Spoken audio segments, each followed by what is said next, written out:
이 박원순 시장의 유고로 서정엽 부시장이 지금 시장 권한대행을 맡고 있습니다. 그런데 이번 서울시의 묵살 과정에서 이 서 권한대행도 결코 자유로울 수 없다, 이런 의혹이 제기가 됐습니다. 서울시정은 안전과 복지를 최우선으로 하는 박원순 시장의 시정 철학에 따라 중단 없이 굳건히 계속되어야 합니다. 오늘부로 제가 시장 권한대행을 맡게 되었습니다. 흔들림 없는 시정을 위해 시민 여러분께서도 함께 해주십시오. 왜 지금 서정엽 권한대행이 의혹의 다시 중심에 섰냐? 5년 전에 박 시장 전 비서를 채용한 사람이 다른 누구도 아닌 권한대행, 서정엽 권한대행이다라는 의혹이 제기됐는데 어느 정도 사실관계가 확인이 된 겁니까? 비서실장으로 근무한 게 2015년 3월부터 2016년 6월까지입니다. 그렇기 때문에 지금 그 고소인이 그 성추행을 다양했다고 지금 고소한 시기 2017년 이후와는 약간 이제 거리는 있습니다. 예. 그렇지만 그 서정엽 그 권한대행이 비서실장으로 근무할 때 그 고소인을 이제 채용을 한 거죠. 다른 기관에 있던 분을 서울시로 오게 해서 비서실 면접을 보게 해서 채용을 했기 때문에 만약에 채용 과정을 정확하게 알고 있다면은 이 성추행이 일어나게 된 그 과정에 대해서도 어느 정도 이해의 폭이 넓을 수가 있습니다. 왜냐하면 어느 기관에 있던 분을 어떤 경로로 해서 박원순 시장의 비서로 채용했는가도 굉장히 중요할 수 있고, 예. 또 서정엽 그 대행이 실장으로 있었을 때 그 고소인이 그 서울시에 들어왔다면은 향후에 그 같이 일하면서 어려움이 있을 때 제일 먼저 뽑았던 실장한테도 애로를 호소했을 가능성도 있기 때문에 서정엽 권한대행이 고소인이 지목한 그 성추행 시기와 겹치지 않는다 하더라도 충분히 서울시 내부에서 문제를 덮는 부분, 이런 부분에 관련해서는 조사를 받을 필요가 있다고 봅니다. 그럼 관련해서 고소인 측은 뭐라고 주장했는지 화면 같이 만나보겠습니다.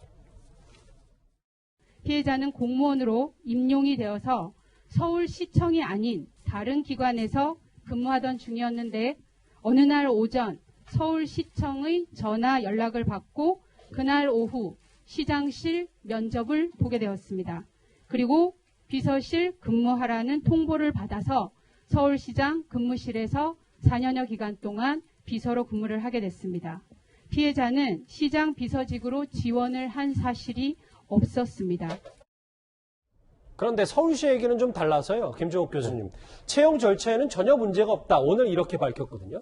일단 이게 어떤 공모 절차가 있는 것이 아니라 내부적인 인사 발령이 나는 거기 때문에, 그런 차원에서 인사 발령이 나는 것이기 때문에 소위 그 피해자 그 변호인이 의문시하고 있는 어떤 의도를 가지고 했는지 안 했는지에 대해서는 이 문제랑 상관이 없다고 얘기한 것 같은데, 그런데 불구하고 서정엽 권한대행이 그 당시에 이제 비서실장을 했었기 때문에 뽑는 과정에 대해서 좀 설명을 할 필요는 있을 것 같다는 생각이 듭니다. 그리고 제가 볼 때 좀 이렇게 계속 의문을 제기할 것보다는 제가 볼 때는 피해자 변호인 측에서 얘기했던 피해자가 어떤 누구에게 호소를 했다고 얘기하고 부서 이전을 요청했다는 얘기를 하고 있는데, 그 사람들이 누구인지 정확히 지목을 해서 그 내용에 대해서 그 사람들을 불러서 어떤 절차와 내용들이 있었는지에 대한 내용을 듣는 것이 더 중요하다는 생각이 들고요. 그런 하나하나의 사실들을 확인했을 때 지금 피해자가 얘기하고 있는 부분들에 대한 실체적인 진실을 규명할 수 있기 때문에 저는 그걸 좀 빨리 좀 진행을 해서 국민적 의혹들을 빨리 해소했으면 좋겠다는 생각을 하게 됩니다. 이제 본인은 이 뽑는 과정에서 그리 큰 관련이 없다고 하더라도요.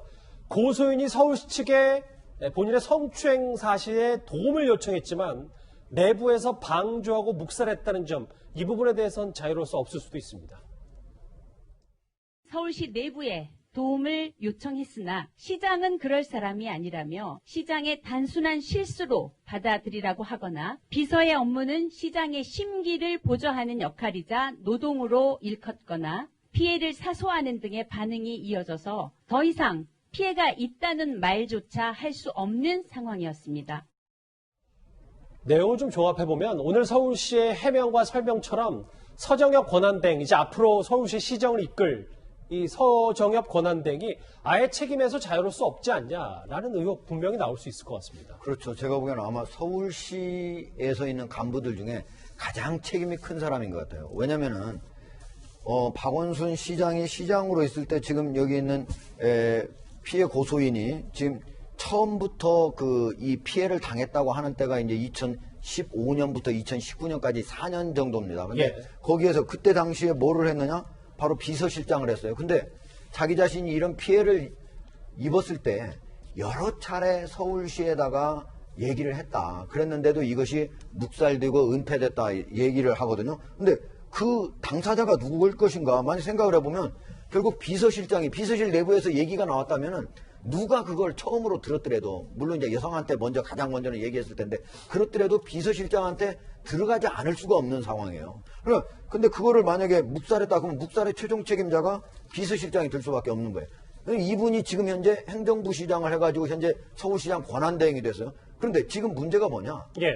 앞으로 이 문제를 해결하는데 지금 민주당에서도 뭐라면 서울시에서 자체적으로 조사위원회를 구성하라. 외부 기관까지 합쳐가지고 네. 서울시가 주도적으로 해서 조사기관을 만들어가지고 여기서 진상을 규명하라고 하는데 그런데 자기 자신이 묵살, 은폐 의혹을 갖고 있는 가장 최종 책임자인데 이분이 지금 거기에 최종 책임자가 돼가지고 그걸 구성을 한다? 저는 이건 이렇게 되면은 제대로 된 조사가 이루어질 수가 없다고 봐요. 저는 처음 아예 이거 자체도 서울시가 주도적으로 하지 말고 다른데 외부 기관에 해야 되는 거고 저는 적어도 지금 서정혁 권한대행이 이 부분과 관련해서 자기가 책임이 있다면 피해자뿐만 아니고 저 잘못하면 이거는 직권남용이 될 수 있습니다. 형사처벌 대상이에요.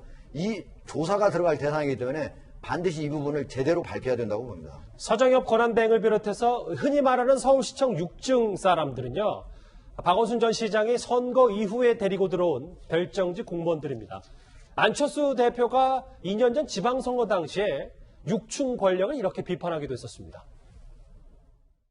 서울시청위의 진짜 시청, 서울시청 6층 사람들이라는 말을 들어보셨습니까? 제왕적 시장의 모습 그대로입니다. 6층 사람들이 시청 실국장들에게 콩 내놔라, 팥 내놔라 주문하고 비합리적인 이유로 회자를 놓습니다. 아까 저희가 젠더 특보 그리고 서울시청 비서실장 얘기까지 쭉 했는데 김태현 변호사님. 네. 이른바 6층 사람들이 계속 침묵하고 있다. 네. 너무 수세적이지 않냐. 지금 이제부터는 본인들이 숨긴다고 숨길 수 없는 상황이 된 거 아니냐라는 지적이 있거든요. 사실 어느 광역자치단체든 간에 이 광역자치단체장이라는 자리는 지자체의 장이기도 하지만 정치인입니다. 예. 사실 그렇잖아요. 그러니까 어쨌든 시장에 당선이 되면 같이 들어오는 이 정무직, 그러니까 일종의 청와대로 하면 어공, 늘공 할 때 한 늘공, 어공이 있는 거죠. 늘공은 이제 시청에 계속 근무하던 저 직업 공무원들이고 이제 외부에서 같이 들어온 뭐 어공들이 있습니다.